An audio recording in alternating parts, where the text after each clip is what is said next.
আসসালামু আলাইকুম ওয়া রাহমাতুল্লাহি ওয়া বারাকাতুহু। আশা করি সবাই ভালো আছেন। আমার এই ভিডিওটা যে যেখান থেকে দেখবেন একটু কমেন্ট করবেন, কে কোথা থেকে দেখছেন। প্রিয় ভাই ও বোনেরা, আমি একটি কথা বলবো, সেটা হলো আমরা মানুষ।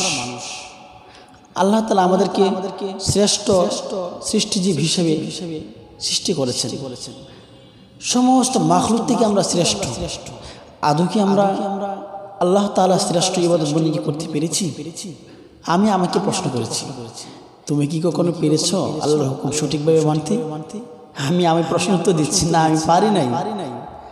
আল্লাহ তাআলা তোমাকে লালন পালন করছে, আল্লাহ তাআলা তোমাকে হায়াত দিয়েছে, তোমাকে সুস্থ রেখেছে, তোমাকে বুদ্ধি দিয়েছে, জ্ঞান দিয়েছে, দুটি চক্ষু দিয়েছে, হাত দিয়েছে, পা দিয়েছে। হায় রে আফসোস, আল্লাহ তাআলা আমাকে এত সুন্দর করে সৃষ্টি করেছেন। আমি কি দেখি না রাস্তার মধ্যে চললে কত মানুষ, অদ্ভুত ধরনের মানুষ দেখা যায়, যার নাকি পা নাই, যার হাত নাই, যার চক্ষু নেই। এমনকি মানুষের হাতও আছে, মানুষের চোখ আছে, মাথা আছে, সব কিছু আছে, কিন্তু বুদ্ধি নেই।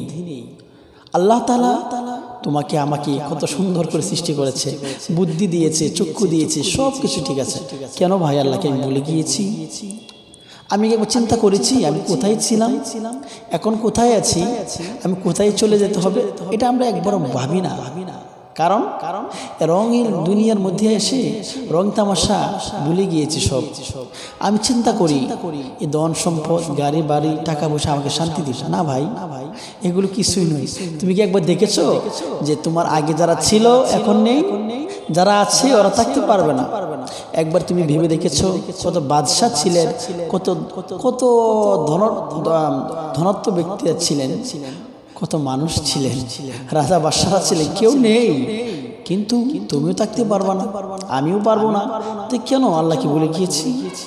আল্লাহ আমাকে 5 ওয়াক্ত নামাজ দিয়েছেন নামাজ পড়ার জন্য। একবার চিন্তা করে দেখেছেন যে আল্লাহ তাআলা আমাকে সৃষ্টি করেছেন, সে আল্লাহকে আমি ভুলে গিয়েছি। আর তুমি যদি একটি কুকুরকে লালন পালন করো, তুমি একটি প্রাণীকে লালন পালন করো, এই প্রাণী বা এই কুকুরটা তোমাকে ভুলে নাই।